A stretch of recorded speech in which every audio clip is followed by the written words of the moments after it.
మీ journey ఎక్కడి నుంచి start అయ్యింది? కైకలూరు దగ్గర తామరపల్లి. ఈయన నన్ను చూసి ఇష్టపడి వాళ్ళ పెద్దవాళ్ళని ఒప్పించి చేసుకున్నారు. అంటే లవ్ మ్యారేజ్ అనుకోవచ్చు అంకుల్.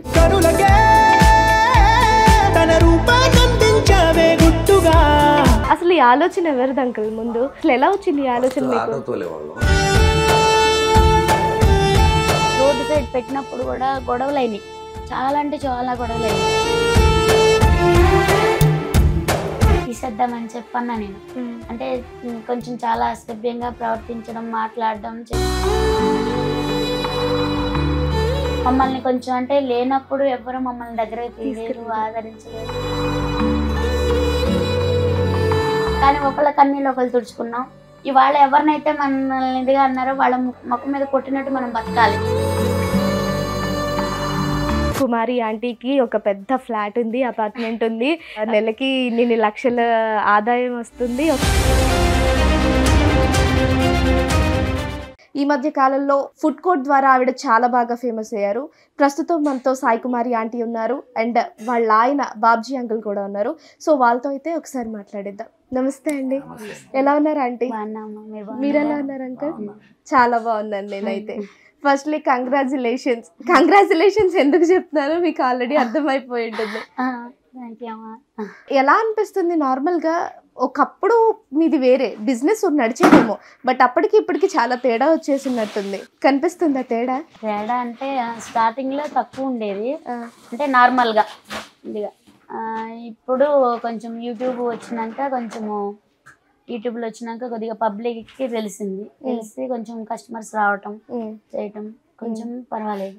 ఓకే ఆంటీ, నార్మల్గా ఇప్పటి వరకు ట్రోలింగ్స్ ఏంటి ఇవన్నీ ఏంటని పక్కన పెట్టేస్తే అసలు మీ జర్నీ ఎక్కడి నుంచి స్టార్ట్ అయ్యింది?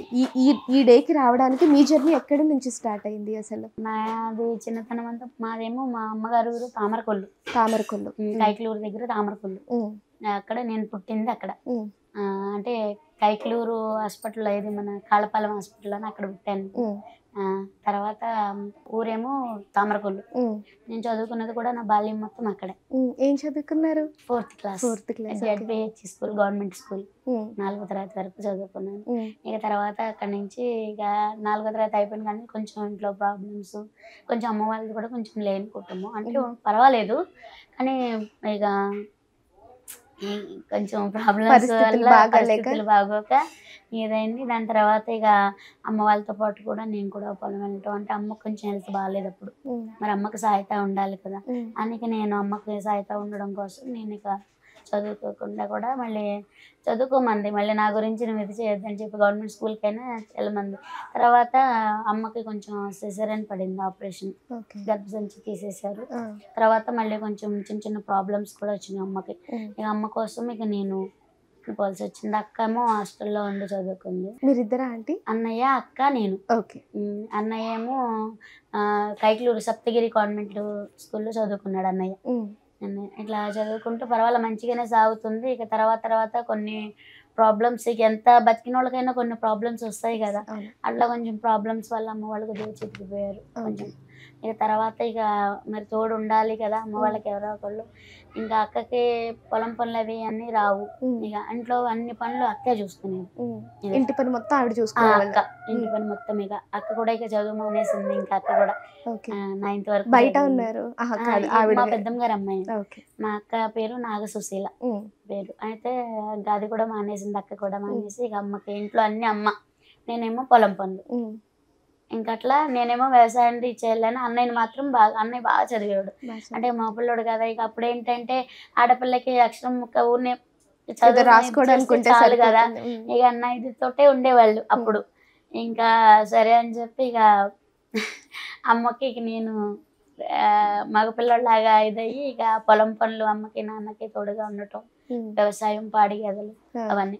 ఇంట్లో పని అంటే మాత్రం వంట కానించి మొత్తం ఇంట్లో పని అయితే అసలు నేను ఏది చేసేదాన్ని కాదు, అసలు వంట పనే తెలియదు అసలు. మొత్తం పొలం పని ఇంకా ఊడ్చి ముగ్గి పెట్టడం అంతే, అలా కొట్టి ముగ్గేయడం అంతే. ముగ్గులు మాత్రం బాగా వేస్తా, ముగ్గులు అవి మాత్రం బాగా వచ్చు. అక్క ఇంకా బాగా వేస్తుంది ముగ్గులు, అమ్మ కూడా.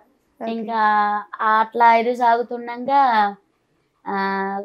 పరిస్థితులు బాగోక ఇట్లా ఏదైతే మా మేనత్త వాళ్ళు కొన్నిపళ్ళు ఉంటారు, మా బాబాయ్ వాళ్ళు, ఇట్లా బాగాలేదు కదా అని అక్కడికి తీసుకొచ్చారు కొన్నిపడు. ఇంకా అక్కడికి వచ్చినాక ఇంకా అక్కడైతే మామూలు వేరుశెనగ ఫ్యామిలీ మొత్తం వచ్చేసారా? ఫ్యామిలీ మొత్తం ఇంకా వచ్చేసాం. అన్నయ్య చదువు కోసం కూడా అంటే అప్పుడు పిల్లల్ని ఎత్తుకుపోయేవాళ్ళు, అన్నయ్యని ఎత్తుకుపోవాలని ట్రై చేశారు. వెళ్తుంటే ఇంకా అప్పుడు అది కూడా భయం వేసిగా కొన్నిపడు మా అన్నయ్యని తీసుకొచ్చి కొన్నిపడు వానపాముల స్కూల్లో బాగా చెప్తారు, ఇప్పటికీ కూడా నెంబర్ 1 స్కూల్, అసలు బాగా చెప్తారు. అన్నయ్యని అక్కడ జాయిన్ చేశారు. చేసినాక అప్పుడు ఇక కాన్వెంట్ లో కట్టే స్తోమత లేక ఇక అక్కడ కట్టినాక అన్నయ్య ఇక్కడ చదువుకుంటూ ఉండగా ఇక మేము కూడా ఇక్కడ ఉండి ఏం చేస్తాంలే అని మా మేనత్ వాళ్ళు మా బాబాయ్ వాళ్ళు ఇక్కడికి తీసుకొచ్చేసారు. ఇంకా అక్కడికి వచ్చిన కాడి నుంచి పొలం పనులు, వ్యవసాయం అంటే సొంత పొలం అంటే ఏం లేదు, కవులకు తీసుకుని నాన్న మళ్ళీ పండ్ల వ్యాపారం చేసేవారు నాన్న, మళ్ళీ వంటలు కూడా చేస్తారు. మళ్ళీ ఏదైనా వంటలు ఉంటే ఒప్పుకొని వెళ్తారు. మళ్ళీ అన్ని పండ్లు అమ్ముతారు నాన్న, అన్ని పండ్లు. మళ్ళీ వ్యవసాయం చేస్తారు అన్ని. పొద్దున్న తెల్లవారుజాము 4 గంటలకి వెళ్ళి మళ్ళీ 9:30, 10 మళ్ళీ అమ్ముకుని వచ్చేసేవాళ్ళు. మళ్ళీ పొలం పని అట్లా వ్యవసాయం చేసుకుంటూ మా అమ్మ, నేను, మా నాన్న ఇట్లా చేసుకుంటూ ఇంకా అన్నయ్య ఇట్లా చదువు బాగా పెరిగింది, బాగా అన్నిట్లో ఫస్ట్ ర్యాంకు. ఇంకా అన్నయ్య కూడా మంచిగా సీట్ వచ్చింది. ఇక అన్నయ్య కోసం మరి తినకపోయినా అన్నయ్య కట్టాలి. ఇక మేము ముగ్గురం కష్టపడి ఇక అట్లా ఇది చేసి మాకు కొన్నా లేకపోయినా మన అన్నయ్యని బాగా చదివించుకోవాలి ఇక అని చెప్పి అన్నయ్య కూడా మమ్మల్ని బాగా చూసుకుంటాడు. ఆయన చదువుకున్నారు? ఇంజనీర్ చేస్తారు. చెన్నైలో ఉంటాడు మురళీకృష్ణ పేరు గోళ్ళ. కానీ చాలా అంటే చాలా మంచివాడు అన్నయ్య, బాగా చూసుకుంటాడు మనల్ని. వదిన కూడా బాగా చూసుకుంటారు. అయినాక ఇక అక్కడి నుంచి ఇక కొంచెం ఇక అన్నయ్య జాబ్కి వెళ్ళిపోవడం, ఇక మళ్ళీ ఇక అట్లాగే ఏదో ఉండడం ఏదైనాక, కాకపోతే ఇక మ్యారేజ్ చేయడానికి కొంచెం అప్పుడు ఏం లేదు నాకు కూడా ఇది చేస్తాకి. ఇక పాపము ఈయన మాకు మేనత్తకి బావ కొడుకు అనమాట. అక్క వాళ్ళు ఊర్లో ఉండేవాళ్ళం పెళ్ళైనాక. అక్కకి మా పిన్ని వాళ్ళ ఆడపడుచు కొడుకు మా బావగారు. ఇంకా అక్కడ ఉంటే వాళ్ళ కోసం అంటే మిషన్ నేర్చుకునేదాన్ని నేను. ఇట్లా పొలం పనులు చేస్తుండగా కొంచెం పెద్ద అయినాక మిషన్ నేర్చుకున్నా. గుడివాడ మాంటిస్టోరీ స్కూల్లో మిషన్ నేర్చుకున్నాను. నాగలక్ష్మి గారు నేర్పారు నాకు, ఆవిడ నేర్పారు. ఇంకా అక్కడ అక్క వాళ్ళ ఇంటి కాడ ఉండి నేర్చుకుంటుండగా ఈయన నన్ను చూసి ఇష్టపడి వాళ్ళ పెద్దవాళ్ళని ఒప్పించి చేసుకున్నారు. అంటే లవ్ మ్యారేజ్ అనుకోవచ్చు అంకుల్? ఓ చాలా ఉన్నాయి మీ మెమరీస్. అంటే నాకు తెలీదు ఇంకా చేసుకున్నారు. కానీ అత్తయ్య ఏమో బాప్టిషన్ తీసుకున్నారు యేసుప్రభు మొత్తం. అయితే అత్తయ్యకేమో పూజలు చేసే అమ్మాయి వద్దు, ప్రార్థన చేసే అమ్మాయి కావాలని. దాని వల్ల కొంచెం ప్రాబ్లమ్స్ ఫేస్ చేస్తా. అంటే అత్తయ్య మళ్ళీ మామయ్య పూజలే అన్ని చేస్తారు అట్లా. ఇంకా తర్వాత కానీ అత్తయ్య దాంట్లోకి నేను కూడా వెళ్ళా. అంటే మా అమ్మ చెప్పింది దీనివల్ల కొంచెం గొడవలు ప్రాబ్లమ్స్ అవుతుంటే, అమ్మ దేవుడు అనేది ఎక్కడో ఉండడు, మన మనసులోనే ఉంటాడు, మన మనసే దేవుడు, మన మనసు ఎలా ఉంటే అలా మనం చూసే విధానాన్ని బట్టి ఉంటది. మనం ఎట్లా మంచిగా ఆలోచిస్తే అందరు దేవుళ్ళు మన మనసులోనే ఉంటారు. మళ్ళీ మనం చేసే మంచి పని అయినప్పుడు ప్రకృతి కూడా మనకి సహకరిస్తుంది అని చెప్పి అమ్మ ఇలా చెప్పింది. అలా ఇక అత్తయ్యతో పాటు నేను చర్చికి వెళ్ళటం జరిగింది. ఇక అన్ని బైబిల్ దేవుళ్ళని కొలిచేవారు అలా కూడా. మళ్ళీ మా అమ్మ వాళ్ళది లక్ష్మీపురం వెంకటపురం దగ్గర. అయితే అమ్మ వాళ్ళ పుట్టిల్లు ఆ ఊరు. అమ్మమ్మ వాళ్ళ దగ్గర కూడా చిన్నపిల్లప్పుడు అమ్మమ్మ దగ్గర కూడా పెరిగాను నేను. అత్తయ్య మా మేనమామ భార్య కూడా జ్ఞానేశ్వరి పేరు, చాలా బాగా అంటే చాలా బాగా చూసుకుంటారు. అంతమంది ఆడపడుచుల్ని అంతమంది అంటే మా మామయ్య కన్నా కూడా ఎక్కువ మా అత్తయ్య బాగా చూసుకున్నారు. మా ఫ్యామిలీలో మొత్తం అందరూ కూడా. మళ్ళీ ఇంత మంచితనం రావడానికి కారణం ఏంటంటే మా అమ్మ వాళ్ళు, మా నాన్న వాళ్ళు 5గురు అన్నదమ్ములు. మా నాన్నమ్మ తాతయ్య మంచంలో పడిపోతే కూడా నిజంగా మా బాబాయిలు కూడా చూడలే అంతలా. మా పిన్ని వాళ్ళు ఏంటి, మా పెద్దమ్మ, మళ్ళీ మా పెద్దమ్మ చూడలేదు. మళ్ళీ మా వదిన చూసింది, శ్రీను సత్య అన్నయ్య వదిన, మా పెద్దన్న వాళ్ళ కొడుకు కోళ్ళు. మా వదిన బాగా చూసింది మళ్ళీ మా పెద్దమ్మని. అట్లా అన్ని వాళ్ళకి బాత్రూమ్ రాకపోయినా కానీ ఇలా చేతితో తీసి మరీ ఇచ్చేసేవాళ్ళు. అలా అమ్మ ఇదిగా ఏంటమ్మా అని అంటే అమ్మ అనేది మనం ఏంటి అనేది. ఇప్పుడు చిన్నపిల్లలు ఉన్నారు. అప్పుడు మా మేనత్త కూతుళ్ళు ప్రసవించారు 2, చిన్నారి వదిన సత్య వదిన, అదే శారద వదిన. ప్రసవించినప్పుడు వాళ్ళ చిన్న పిల్లల్ని చూసి ఇప్పుడు వాళ్ళు ఉన్నారు, వాళ్ళకి ముక్కు చీది ముడ్డిగడిగి అన్ని ఎలా చేస్తున్నాం. ఇప్పుడు పెద్దవాళ్ళు అయినాక వీళ్ళు కూడా చిన్నపిల్లలతో సమానం, అలా ఇదవ్వకూడదు, వాళ్ళని కూడా మనం అలా చూసుకోవాలని చెప్పి అది మా పేరెంట్స్ నుంచి ఈ మంచి గుణం అనేది అక్కడి నుంచి నేర్చుకున్నాను. మా కుటుంబం మొత్తం కూడా మా నాన్న వాళ్ళు కానీ, మా బాబాయ్ వాళ్ళు కానీ, మా పిన్ని వాళ్ళు కానీ అందరూ కూడా మా నాన్నమ్మని తాతయ్యని ఎలా అంటే అసలు వాళ్ళు చూసుకున్నట్టు అంత మంచి పేరు ఉంది వాళ్ళకి. వాళ్ళు చూసుకున్నట్టు ఎవరు చూసుకోవాలి అంతలా. అలా చూసుకోబట్టి వాళ్ళని బట్టి ఇవాళ నేను ఇలా చూసుకున్నాను ఇదిగా అంటే కూడా వాళ్ళే నాకు ఆదర్శం, నా ఫ్యామిలీ. ఆ సంస్కారం అక్కడి నుంచి వచ్చిందంటారు. ఓకే, మరి మీరు పొలం పనులకు వెళ్ళే వాళ్ళు అన్నారు, అసలు నాకు వంట పనే తెలీదు అన్నారు. మరి ఇప్పుడు ఇంత మందికి, ఇన్ని వందల మందికి, ఇన్ని వేల మందికి వండుతున్నారు, అసలు గ్యాస్ పొయ్యి కూడా లేదు మాకు చాలా దాకా. మా పెళ్ళైనాకే గ్యాస్ పొయ్య, కట్లు పొయ్యి అప్పుడు దాకా కూడా గ్యాస్ పొయ్య. మళ్ళీ మిక్సీ లాంటివి కూడా లేవు, రోట్లోని అన్ని ఏదైనా సరే. నాన్నకి రోట్లో అంటేనే ఇష్టం, రోట్ చట్నీ కానీ రోట్లో రుబ్బుకొని చేయడం కానీ. అలా ఆ కష్టం అనేది ఫస్ట్ నుంచి ఉంది ఇదిగా. అది అంటే దేని టేస్ట్ దానిదే కదా ఇదిగా. కానీ నాన్న ఎప్పుడు అంటాం మిక్సీ కొనొచ్చు కదా నాన్న ఇదిగా అంటే, మిక్సీ ఇదిగా ఉన్నా మనం ఎంత పని చేసుకుంటే అన్ని చేసుకుంటే టేస్ట్ ఉండదు, దేవుని ఇట్లా వేసి ఇట్లా స్విచ్ చేస్తే ఇది అయిపోతుంది, ఇట్లా ఉంటే ఎనర్జీ ఉంటుంది అమ్మాయింటిది కానీ ఇంకా అట్లా. కానీ అందరూ సపోర్టింగ్ ఉంది. ఆ కష్టాల విలువ తెలుసు కాబట్టి ఇంకా అంటే ఇంకా కొన్ని చెప్పకూడదు, అన్ని కష్టాలు పడ్డా కానీ అది ఆ కష్టాలు పడితేనే జీవితం విలువ తెలుస్తుంది ఎవరికైనా సరే. ఒకటే చెప్తాను నేను, ఇవాళ నా పిల్లలకి ఇవాళ అన్ని నేర్పుతున్నాను అంటే ఇవాళ చదివించవచ్చు, పనులు చేయించకుండా సుకుమారంగా పెంచవచ్చు. కానీ అలా ఇది కాదు, కష్టం విలువ తెలిస్తేనే జీవితం అనేది తెలుస్తుంది ఎవరికైనా సరే. అంటే షేర్ చేసుకోకూడదు అంటే కొన్ని విషయాలు. ఎందుకంటే నేను ఎందుకు చెప్తున్నానో వినండి. ఇప్పుడు కేవలం మిమ్మల్ని ఇవాళ ఆంటీ 1000 రూపాయలు అమ్మేస్తున్నారు, జస్ట్ నార్మల్ గా అందరు అన్న మాటలే, 1000 రూపాయలకి అమ్మేస్తున్నారని, రేట్లు పెంచేసారని, అదని ఇదని వస్తున్నాయి. బట్ మీది ఒకప్పటి కష్టం ఏంటనేది కూడా తెలియాలిగా. ఈ రోజు కుమారి ఆంటీ అంటే ఇలా రోజుకి 60,000, నెలల్లో లక్షల్లో సంపాదిస్తున్నారనే ఒక పేరు వచ్చేసింది. అని ఆవిడ వెనక ఎంత ఇది ఉందనేది తెలియాలి కదా. దానికి ఆ ఫేస్ చేయాలంటే అది మా అత్తగారి ఇంటికి వచ్చినాక అయితే అన్ని ప్రాబ్లమ్స్ అయితే ఫేస్ చేయాల. మా అమ్మగారి ఇంట్లో ఉన్నప్పుడు మాత్రము అన్నయ్యని ఇలాగే చదివిస్తూ ఉండగా ఒక ఆయన అమెరికా తీసుకెళ్తాను ఇదని చెప్పి డబ్బులు కట్టించుకున్నారు. అప్పుడు బాగా అప్పులు చేసేలా కట్టుకోవచ్చు కదా అని మొత్తం అప్పు చేసి మరీ కట్టాము. అన్నయ్య ఆయన ఏం చేస్తారంటే తీరా తీసుకెళ్తాననే టయానికి ఆయనకి యాక్సిడెంట్ అయ్యి మొత్తం నడుము మొత్తం ఇరిగిపోయి కాళ్ళు 2 తీసేశారు. ఇంకా దాంతో ఇదైపోయి అట్లా మేము చాలా అంటే చాలా సఫర్ అయిపోయాం. ఇంకా అలా అయినాక ఇక అన్నయ్య కూడా ఏమైపోతాడో ఏంటో, ఇంకా మళ్ళీ ఇట్లా ఇది చేస్తాను నా పేరెంట్స్ నా వల్ల ఇలా ఇదవుతారో అని అన్నయ్య కూడా చాలా డిస్టర్బెన్స్ అయ్యాడు. కానీ అమ్మ నాన్న సపోర్టింగ్, నాన్న నువ్వు అనేది మాకు ఉంటే చాలు, ఇది ఇవాళ రూపాయి వాళ్ళు పోయింది, ఇవాళ కాకపోతే రేపు సంపాదించుకోవచ్చు, నువ్వు అనేది మాకు ఉండాలి ఏదో అని చెప్పి అలా ధైర్యం చెప్పి అలా ఇది చేసి, అప్పుడు ఉన్న ప్రాబ్లమ్స్ అయితే మాకు డబ్బులు ఇవ్వాల్సిన వాళ్ళు, మరి మేము అప్పు చేసి కట్టాం కదా, ఇవ్వాల్సిన వాళ్ళు ఇంటి మీదకి వచ్చి గొడవలు చేసి నిజంగా ఏడుపు వచ్చింది. అసలు ఏంటి ఇది అనిపించింది, ఏంటమ్మా అని ఇట్లా ఏడ్చేస్తుంటే అప్పుడు అమ్మ నాన్న ఏడ్చేవాళ్ళు, మాకు చెప్పేవాళ్ళు కాదు. వాళ్ళు నేను వాళ్ళతో పాటు ఉన్నా కాబట్టి నాకు తెలుసు. వాళ్ళు నిద్రపోయి అంటే నేను నిద్రపోయిన అనుకునేవాళ్ళు, మేము ముగ్గురమే కదా. కానీ అమ్మ నాన్న ఏంటి అసలు ఇదేం చేయాలి, ఇట్లా ఇంటి మీదకి వచ్చి గొడవ పడ్డప్పుడు ఏంటి ఏం చేయాలి, వీళ్ళకి ఎలా సమాధానం చెప్పాలి, మళ్ళీ రేపు పొద్దున్న ఇస్తే అంటేనే చాలా అంటే చాలా. ఇంకో పేరెంట్స్ అయితే ఉండరు, కానీ నేను ప్రతి ఒక్కరికి అదే చెప్తాను, సూసైడ్ చేసుకునే వాళ్ళకి అంటే ఎన్ని ప్రాబ్లమ్స్ ఉన్నా కానీ నిలదొక్కునే మనస్థైర్యం మనలో ఉంటే అసలు దాన్ని ఎంత ఇదైనా సరే. మళ్ళీ ఫ్యామిలీ సపోర్టింగ్ అనేది ఇంట్లో ఎంతమంది ఉంటే అంతమంది ఫ్యామిలీ సపోర్ట్ ఒక్క మాట మీద ఉంటే ఎన్ని కష్టాలు అయినా సరే దిగమింగొచ్చు, దాన్ని నెట్టుకుని రావచ్చు. దానికి ఎగ్జాంపుల్ ఏంటంటే మా అమ్మ నాన్న అలా చూసినప్పుడు వాళ్ళ ఇది నేను చూసాను కాబట్టి ఇవాళ వాళ్ళ దగ్గర నుంచి నేను చాలా నేర్చుకున్నాను. మరి మీకు వంట ఎవరు నేర్పించారు? అంకుల్ నేర్పించారా? అంకుల్ బాగా చేస్తారు, లారీ డ్రైవర్ కదా ఆయన, వంటలో చేస్తారు. పెళ్ళన్నాక అంటే పెళ్లి ముందు వెజ్ అయితే వచ్చు, నాకు నాన్ వెజ్ అనేది అస్సలు రాదు.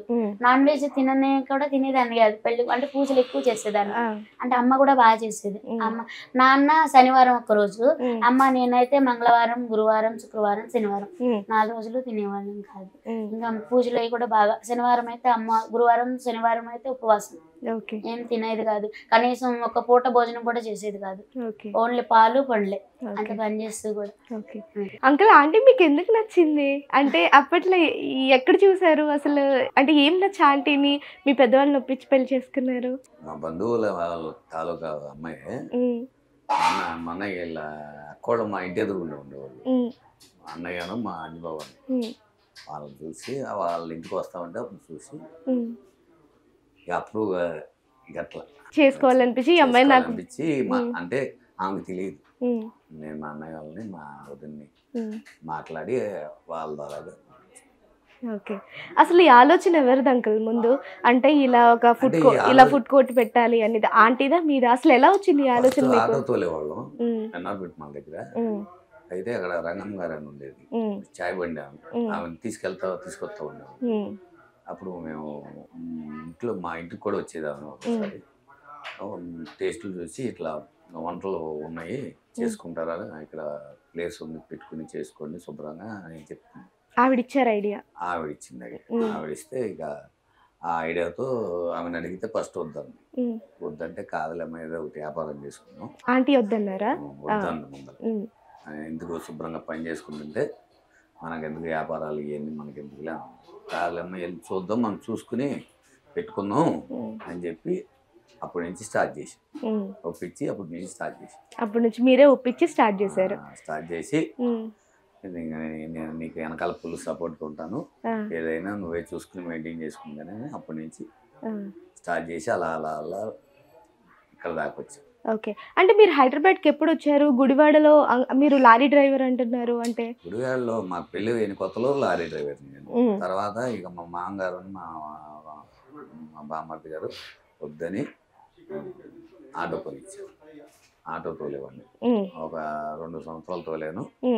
ఈ లోపల వీళ్ళ నాన్నగారు వాళ్ళు మా అన్నయ్య వాళ్ళు అందరూ హైదరాబాద్ వచ్చేసి తర్వాత మేము కూడా సడన్గా వచ్చేసాం. ఓకే. అంటే బతుకు తెరువు కోసం ఇక్కడికి వచ్చేసాం. వచ్చిన తర్వాత అప్పుడు ఇక్కడ మాకు అంతకుముందు నేను ఫస్ట్లో పెళ్లి కాకముందు హైదరాబాద్ వచ్చాము, మా మేనమామ దగ్గర మాదాపూర్. అప్పుడు ఆటో తోలేను నేను, నాకు కొద్దిగా పరిచయాలు ఉన్నాయి ఇక్కడ. అలాగే ఎన్ఆర్బిట్ మాల్ దగ్గర ఒక రాములన్న అని ఆటో యూనియన్ లీడర్, ఆయన దగ్గర ఒక ఆటో తీసుకుని తోలుకుంటూ ఉండేవాడిని. ఆంటీ ఏమో శ్రావణ మాధవం ఇంట్లో పనిచేసేది. ఓకే. అంటే ఆ టైంలో ఈ ఫుడ్ కోర్ట్ పెట్టక ముందు మీకు చాలని జీతాలే, అంటే ఒకటి గడిస్తే ఇంకొకటి గడవకుండా ఉన్నట్టు. మరి ఆ టైంలో ఎలా ఉండేది ఆంటీ? అప్పుడు ఆంటీ పనికి వెళ్ళేవాళ్ళు. అప్పుడు పొద్దున్నే లేచి వెళ్ళిపోయేవాళ్ళు, నేను పిల్లల్ని రెడీ చేసుకుని స్కూల్కి తీసుకెళ్ళేవాడిని. ఆటో మీరే రెడీ చేసి తీసుకెళ్లేవాళ్ళు. మీరేం పని చేసేవారు ఆంటీ అప్పుడు? వంట చేయడానికి వెళ్ళేవాళ్ళు. వంట చేయడానికి వెళ్ళేదాన్ని, కొన్ని ఇళ్లలో పనులకు కూడా వెళ్ళాను. అంటే అసలు నిజం చెప్పాలంటే ఎప్పుడైనా ఊహించారా అసలు గరిటె పట్టడమే రాదు నాకు, ఈ ఫ్యూచర్ లో నేను ఇంతమందికి వండుతాను ఇలా పెడతాను అని? దానికంటే అమ్మాయి నేను అసలు అనుకోలేదు. అమ్మ అంటే ఈ రోడ్డు సైడ్ పెట్టినప్పుడు కూడా గొడవలైనాయి, చాలా అంటే చాలా గొడవలైనాయి. ఎందుకంటే అంటే ఇక ఉంటారు కదా, ఇక ఇంకొకళ్ళు ఫుడ్ బిజినెస్ చేసేవాళ్ళే. మేము పెట్టినాక కొంచెం ఒక్కొక్కరు తగ్గుతూ వచ్చింది. అలా కొంచెం ప్రాబ్లమ్స్ ఫేస్ చేసి గొడవలకు రావటం చాలా అంటే చాలా అయినప్పుడు తీసేద్దామని చెప్పన్నా నేను. అంటే కొంచెం చాలా అసభ్యంగా ప్రవర్తించడం, మాట్లాడడం, చేయడం చాలా అంటే చాలా. అంటే ఎప్పుడు మాట అంటే పడలేదు, కష్టం అంటే తెలుసు. కానీ ఎట్లా అంటే కష్టపడే వాళ్ళకి ఈ పని కాకపోతే ఏ పనైనా చేసుకోవచ్చు, ఎందుకు పడాలి అని చెప్పి నేను వద్దన్నాను. వద్దంటే అప్పుడు ఈయన మా అమ్మ వీళ్ళిద్దరే ఇవాళ రేపు మనము దడిసి ఎదిగే వాళ్ళకి ఎక్కడైనా ఉంటది ఈ ప్రాబ్లము. ఇవాళ ఇదనే కాదు, ఇప్పుడు నేను టైలరింగ్ చేస్తున్నా కానీ ఇప్పుడు నేను అప్పుడు జాకెట్ మామూలు 30 రూపాయలు తీసుకునేదాన్ని, నార్మల్ జాకెట్. లైనింగ్ జాకెట్ ఏమో 60 రూపాయలు తీసుకునేదాన్ని. నాకన్నా ఇంకో 10 రూపాయలు తక్కువ తీసుకుని కూడా కుట్టేవాళ్ళు. అంటే ఊర్లో ఉన్నప్పుడు కూడా, అంటే ఊర్లో అది చెప్పిందమ్మా, అలా ఇది చేసేవాళ్ళు. కాంపిటీషన్ అనేది ఎక్కడైనా ఉంటది, అది ఇదనే కాదు, ఎక్కడైనా కానీ నువ్వు ఏ పని చేసినా కానీ సక్సెస్ కావాలనే చూస్తావు. ఏ పని చేసినా అంటే పైకి రావాలి, ఇంకా బాగా కృషి చేసి ఇంకా పైకి రావాలని అనుకుంటావు. అలా అనుకోకుండా అయితే నువ్వే కాదు ఎవరు అలా ఉండరు. అలా చెయ్యాలి, పైకి రావాలని ఏ ఫ్యామిలీ అయినా కోరుకుంటది.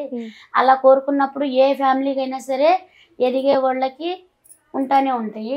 ఇప్పుడు మా ఇంటి దగ్గర మామిడి చెట్టు ఉంది, దాని నిండా మామిడికాయలు ఉన్నాయి, దాంట్లో పెద్ద పెద్ద కాయలు. అయితే దాంట్లో ఉందా, దాంట్లో నీకు ఏ కాయ కోసుకోమంటారు, ఏ కాయ కోసుకోమంటే ఏ కాయ కోసుకుంటారు, బాగా పెద్ద కాయ తీసుకుంటారు. మరి బాగా ఎవరు మంచిగా ఉంటే వాళ్ళ మీద ఇది అవుతారు కదా, అట్లా అని చెప్పి నాకు వివరం చెప్పింది. వివరం చెప్పి అప్పుడు తర్వాత అంటే అప్పుడు ఇంత ఘనము అంటే తెలుసు, కష్టం విలువ తెలుసు, బాధల విలువ తెలుసు, కానీ జీవితం విలువ అనేది అప్పుడు వాళ్ళు చెప్తూ ఉంటే ఏంటంటే ఎవరికైనా సరే అనుభవం అయితేనే దాన్ని వాళ్ళు చెప్పిన ఇదేంటనేది మనకు తెలుస్తుంది. అదేంటంటే అమ్మ వాళ్ళు అప్పుడు చెప్పినవి ఏంటి, కానీ ఒక్కొక్కసారి అయితే అమ్మని కూడా నేను కొట్టేసేది దాన్ని. ఏంటి మాట అంటే కొట్టడం ఎలా కాదు, ఎందుకు అమ్మ బద్దాకల్లాగా అన్ని ఎంత ఇదిగా అని చెప్పి అనేదాన్ని. కానీ ఇవాళ చిన్న, మా అమ్మ కూడా చిన్న అనిపించింది నన్ను. అదే అందరికి అట్లా అలవాటు పోయింది, చిన్న చిన్న అని. చిన్న ఇవాళ ఇప్పుడు తెలియదురా, రేపు పొద్దున్న జీవితం విలువ అనేది ఇవాళ నీ పిల్లలు చిన్న, ఇప్పుడు పెరిగే కొందికి ఖర్చులను బట్టి కొండ, ఇవాళ చిన్నగా ఉన్నారు, ఇవాళ పెరిగిన కొంది కొండ పెరుగుద్ది, అలాగే కొండ పెరిగిన కొంది సమస్యలు ఉంటాయి, జీవితము ఇది ఉంటుందని అప్పుడు ఏంటనేది అంటే ఇంత అయినా అర్థం కావాలి నాకు.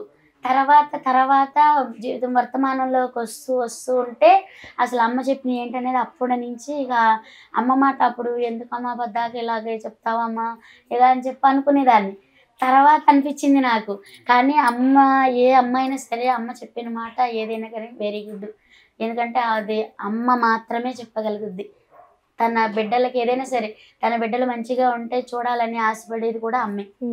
కాబట్టి అమ్మ మాట వింటే అది ఏంటనేది మనకి ముందర చెప్పినప్పుడు చాదస్తంగా అనిపిస్తుంది, కానీ తర్వాత అది మనం రన్నింగ్ అవుతూ ఉంటే గానీ వాళ్ళు చెప్పిన మాటలు అనేది దానిలో ఎంత ఇది ఉందనేది మనకి అర్థమవుతుంది.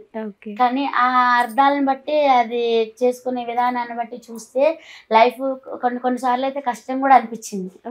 ఏంటి ప్రాబ్లం ఏంటి, కానీ మమ్మల్ని కొంచెం అంటే లేనప్పుడు ఎవ్వరు మమ్మల్ని దగ్గర తీయలేదు, ఆదరించలేదు. మా అన్న వాళ్ళే చేయలేదు, కానీ ఆ అంకుల్ అయితే చాలా అంటే చాలా బాధపడేవారు. అప్పుడు బాధపడ్డా కానీ ఇంకా అంకులు ఎందుకు బాధపడతావు, ఇది అవ్వద్దు, నాకు నువ్వు నీకు నేను, ఒకరు ఉన్నా లేకపోయినా నాకు నువ్వు నీకు నేను అనుకున్నాము. అనుకుని ఆ ఇదితోటి ఇవాళ మేమిద్దరం ఉండబట్టే ఎవరు ఎన్ని ఇది ఉన్నా కానీ ఇప్పుడు జీవితాంతం లైఫ్ లాంగ్ అయితే మనకి ఎవరు తోడురారు. భర్తకి భార్య, భార్యకి భర్త ఉన్నంత వరకు. కానీ కష్టంలో ఉంటేనే ఫ్యామిలీ దగ్గర అవుతుందేమో అని నేను అనుకుంటా, ఎందుకంటే అలా కష్టాలు అందరికి ఉండాలని అయితే నేను కోరుకోను. కానీ మా బాండింగ్ అనేది ఆ కష్టాల నుంచే మొదలైంది. ఆ కష్టాల నుంచే మొదలైంది. ఆ కష్టాలు ఫేస్ చేసుకున్నప్పుడు ఇద్దరం ఏడ్చుకున్న రోజులు కూడా ఉన్నాయి, ఒకరికొకరు. కానీ ఒకళ్ళ కన్నీళ్ళు ఒకళ్ళు తుడుచుకున్నాం, తీసుకుని. కాకపోతే ఏంటంటే ఇవాళ ఎవరినైతే మనల్ని ఇదిగా అన్నారో వాళ్ళ ముక్కు మీద కొట్టినట్టు మనం బతకాలి చేయాలని చెప్పి చాలా అంటే చాలా కష్టపడ్డాం. ఎంతమందితో స్టార్ట్ చేశారా అండి అప్పుడు? మేము భార్య భర్తలు ఇద్దరమే, మళ్ళీ 1 year. కానీ ఏ హస్బెండ్ అయినా చేస్తారా? ఇప్పుడు నాకు నేను గిన్నెలు తోముతుంటే గిన్నెలు కడగటం కానీ, నేను బట్టలు పిండుతుంటే బట్టలు ఇది చేయడం కానీ, ఇల్లు ఊడవటం కానీ నుంచి అన్నీ, నువ్వు ఈ పనులన్నీ నువ్వు చేయకబ్బా, నేను చేసుకుంటా, కటింగ్లే నువ్వు చూసుకోదుగా అంటే అలా అంటే నాకు కోపం వస్తుంది. ఇప్పుడు నేను తీసుకొచ్చి పెడితే నువ్వు తినాలి, నువ్వు ఎందుకు చేస్తున్నావు అట్లా అనుకుంటే అలా హస్బెండ్ నిజంగా అలా హస్బెండ్ దొరికితే అసలు ఏ ఆడపిల్లకైనా సరే అసలు ఆ లైఫ్ ఎంత బాగుంటుంది అంటే అది నేను అన్ని జన్మలు అదృష్టం చేసుకున్నాను. చాలా అంటే చాలా లక్కీ, ఏ జన్మలోనూ అదృష్టం చేసుకున్నారు నిజంగా. కానీ అలా అర్థం చేసుకుని నాకు సపోర్టింగ్ ఉండి అసలు ఏదైనా సరే నేను ఏది చెప్పినా కానీ నన్ను అడగకుండా ఆయన ఏది చేయరు, ఆయన అడగకుండా నేను ఏది చేయను అని. కానీ ఆయన రూపాయి తెచ్చినా 10 రూపాయలు తెచ్చినా నా చేతికే ఇస్తారు. అవి కూడబెట్టుకోవడం కూడా అది మాకు ఫస్ట్ నుంచి అలవాటు. ఎంత వచ్చినా కానీ అన్ని ఖర్చు పెట్టడం అయితే నాకు ఫస్ట్ నుంచి అలవాట్లేదు, అది మా అమ్మ దగ్గర నుంచి నేర్చుకున్నా. అది ఎంత వచ్చినా ఇవాళ ఎంత ఖర్చు పెట్టుకుంటే ఎంతైనా సరే దాంట్లో 10 రూపాయల నుంచి 2 రూపాయలైనా దాస్తాను. మరి ఈ ఫుడ్ కోర్ట్ స్టార్ట్ చేసిన తర్వాత ఆంటీ ఏమన్నా స్ట్రగుల్స్ ఫేస్ చేశారంటారా? అంటే నార్మల్గా మీరు అన్నారు కదా చాలా మంది పోటీకి దిగారు మాతో పాటు ఇలా అని, ఆ తర్వాత ఏమన్నా స్ట్రగుల్స్ జరిగాయా? అంటే ఆ తర్వాత కూడా పబ్లిక్ సపోర్ట్ వచ్చారు. పబ్లిక్ ఎందుకంటే అలా నన్ను మాట్లాడుతుంటే కూడా అమ్మ మళ్ళీ ఇది కూడా చెప్పేది, ఎప్పుడు కూడా మన నిగ్రతను కోల్పోకూడదు, తన కోపమే తనకు శత్రువు. ఇప్పుడు కోపం పడితే ఎంత కోపం చేస్తే అది అదే మనకి విలన్ అవుతుంది అంట. ఎవరో కాదంట, మనలోనే ఉంటదంట. మన కోపమే మనకు శత్రువు అని చెప్పింది అమ్మ. కానీ మనం ఏదైనా సరే ఎదుటి వాళ్ళు మనల్ని ఏమన్నా ఇదిగా అన్నప్పుడు మనము తొందరపడి వాళ్ళని అనకూడదు. ఎందుకంటే వాళ్ళు అనేది ఏంటనేది మనం వాళ్ళ మాటలను బట్టి మనకు అర్థమవుతుంది. ఇప్పుడు బురద మీద రాయేస్తే చిన్ని మన మీదే పడుతుంది కదా, కావాలని ఎవరు బురదలో రాయి కదా, అది మన మీద పడుతుంది కదా. అలా చేసేది చేస్తూనే ఉంటారు. కానీ అది వినేది ఈ చెవిని వినాలి, ఈ చెవిని వదిలేయాలి. మనం ఏంటనేది మనకు తెలుసు. అది ఎన్నో అనుకుంటారు, అనుకున్న ఆయన్ని పట్టించుకుంటే అసలు ఈ లోకం మీద బతకలేవు.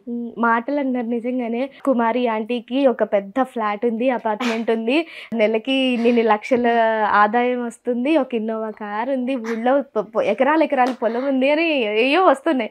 అవన్నీ వాస్తవమేనా? అసలు ఏం లేదు. మీకు నా కావాలంటే నా ఆధార్ కార్డు నెంబర్లు కూడా ఇస్తా. ఆధార్ కార్డు అన్ని మీరు కుడితే వచ్చేస్తుంది నా పేరు మీద ఏమున్నాయి అనేది. ఒక మన వైఎస్ జగన్మోహన్ రెడ్డి గారు ఇచ్చిన ఇల్లు మాత్రం ఉంది.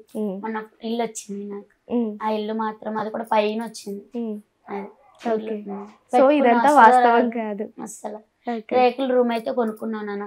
మాకు ఫస్ట్ నుంచి కూడా బిల్డింగ్ లో ఇప్పుడు అయితే నేను పుట్టి పెరిగినాక ఇప్పుడు వరకు అయితే బిల్డింగ్ లో ఉన్నదైతే నేను లేను. మేమిద్దరం మా పెళ్ళి అయినాక కాపురం చేసింది బిల్డింగ్ లో అయితే లేదు. ఫస్ట్ నుంచి కూడా గుడిసెలో కూడా ఉన్నాం మేము. చిన్న ఊరు ఇప్పటికీ ఉన్నాయి. మన అపర్ణ టవర్స్ దగ్గర వెళ్ళే దారిలో ఇటు వెళ్తాం కదా, ఇజ్జిత్ నగర్ వెళ్తుంటే అక్కడ గుడిసెలు ఉంటాయి. సూర్య టవర్స్ కి వెళ్ళేదాన్ని పక్కన ఆ గుడిసెల్లో ఉన్నాం మేము ఫస్ట్ స్టార్టింగ్. స్టార్టింగ్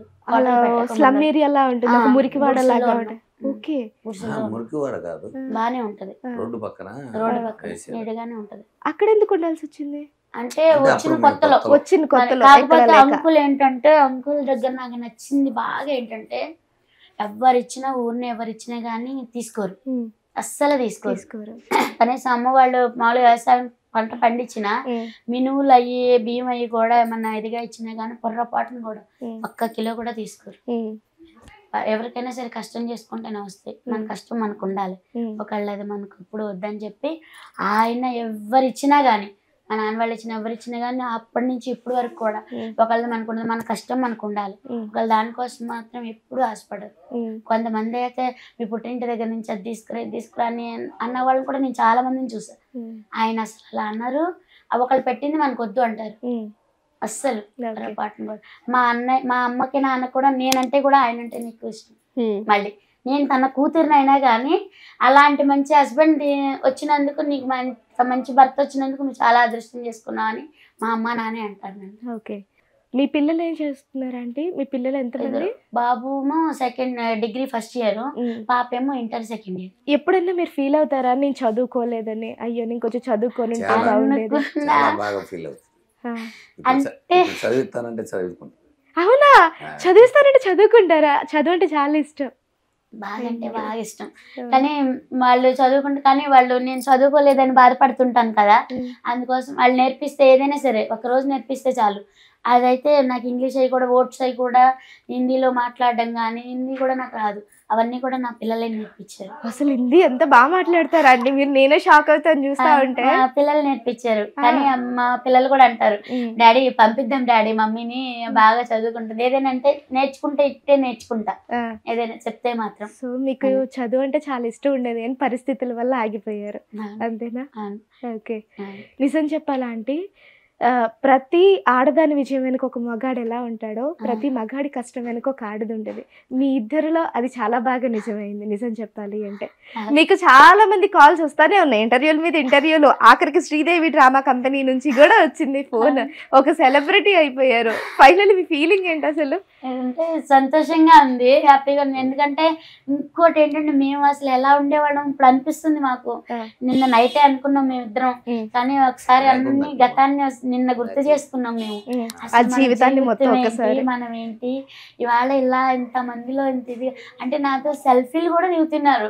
ఏంటి నాతో సెల్ఫీలు దిగటం ఏంటి, ఏంటమ్మా అసలు ఇది నిజమా ఏంటి అనేది మాకు అసలు నిన్నైతే అసలు ఆనందంతో కన్నీళ్ళు వచ్చినాయి మాకు. నిన్న ఆనందంతో కన్నీళ్ళు వచ్చినాయి మాకు. అప్పుడు ఇక ఇద్దరం కూడా ఆయన కూడా సంతోషపడ్డారు బాగా ఇదిగాని. కానీ ఇప్పుడు అనిపిస్తుంది పెద్దవాళ్ళ మాట చెద్దన్నం మూట, పెద్దవాళ్ళ మాట ఏదైనా సరే వినాలి. వాళ్ళు ఏది చెప్పినా మన మంచికి, వాళ్ళ మాట విని మనం నడుచుకుని అది ఏంటనేది లోతు తెలుసుకుని జీవించగలిగితే ప్రతి ఒక్కరి జీవితం అలాగనే ఉంటుంది. ఓకే. సో ఫైనల్గా చాలా మంది మిమ్మల్ని గుర్తుపడుతున్నారు ఆంటీ వల్లనే ఇదంతా జరుగుతుంది అని. బట్ మీ వెనక అంకుల్ లేకపోతే ఈ విజయం మీకు ఎప్పటికీ రాదు. మీ లైఫ్లో అంకుల్ పాత్ర ఏంటి అంటే ఏం చెప్తారు? నా జీవితం మొత్తం అంటే ఆ అంకులే. నా జీవితం మొత్తం అంటే నేను ప్రతి ఒక్కరికి చెప్పేది కూడా ఏంటంటే, ఏ ఆడపిల్లని ఈ అంకుల్ ఇది కూడా అంటారు, అమ్మ నాన్నని వదిలిపెట్టి నా కోసం నా జీవితంలోకి వచ్చావు, నా జీవితంలో నా కష్టాలు నీ కష్టాలుగా తీసుకొని నాకు ఇంత హెల్ప్ చేస్తున్నావు అని కూడా నన్ను అంటే చాలా బాగా చూసుకుంటారు. దానికి నిజంగా ఏ భార్య అయినా సరే ఆ భర్త ప్రేమ ఉంటే చాలు, ఇంకా పెట్టినా పెట్టకపోయినా ఆ ప్రేమ అనేది ఏ ఒక్క హస్బెండ్ కైనా అదే చెప్తాను నేను. భార్యలు ఎవరైనా సరే మీరు ఏం తెచ్చినా తేకపోయినా మీరు ప్రేమ కురిపిస్తే చాలు, ఏ ఆడపిల్లైనా దాని అంత సంతోషం ఇంకోటి లేదని పొంగిపోతారు. మన ఆడవాళ్ళకు ఉన్నది అది. కానీ అలా ఏ హస్బెండ్ అయినా సరే మళ్ళీ అత్త మామల సపోర్టింగ్ కూడా, ఫస్ట్లో నేను కష్టాలు పడ్డా వాడిని ఇది చేసిన వాళ్ళు అప్పుడు కూడా అంకులే ధైర్యం చెప్పారు, మా అమ్మ నాన్న ఇలా మా అమ్మ ఇలా చేస్తుందని నువ్వు బాధపడకు, ఇప్పటికైనా వాళ్ళు ఇది చేస్తారని చెప్పి అంకుల్ కూడా నాకు అలా సపోర్ట్. కానీ ఇవాళ నిజంగా అంకుల్ అన్న మాట ఇవాళ వాస్తవమైంది. నేను ఫంక్షన్కి వెళ్ళినప్పుడు కూడా అప్పుడు పసుపు తాడు వేసుకుని వెళ్ళేదాన్ని. అంటే కొంచెం ఉన్నవాళ్ళు ఇదిగా ఉన్నప్పుడు కూడా పసుపు తాడు వేసుకురాకపోతే కొంచెం గిల్ట్ తాడు ఏదన్నా వేసుకుని రావచ్చు కదా. అప్పటి నుంచి ఇప్పటి వరకు కూడా నాకు 250-300 నా శారీ ఏదైనా సరే, ఇంకా అంతకు మించి అయితే కసి పట్టుదల. మేము ఇక్కడి నుంచి వచ్చాం, మేము కూడా పైకి రావాలి అని కష్టపడి పైకి వస్తాం. ఒకటి ఒకరి మాటకి ఒకరు విలువిస్తారు, ఒకరి నిర్ణయాలకి ఇంకొకరు గౌరవిస్తారు. ఆ రోజున అలా ఏడ్చినప్పుడు కూడా అంకులు కనీసం అనేవాళ్ళు ఎన్నైనా అంటారే, మన జీవితం అంటే మనకు తెలుసు, కానీ అలా ఏడుస్తుంటే కూడా నా కన్నీళ్ళు తుడిచి అంకుల్ అంటే అంకుల్ కూడా ఉన్నారు. నన్ను అలా అన్నప్పుడు ఏమనేవారు? పసుపు తాడు వేసుకుని రాకపోతే గిల్టీ తాడని వేసుకుని రావచ్చు కదా.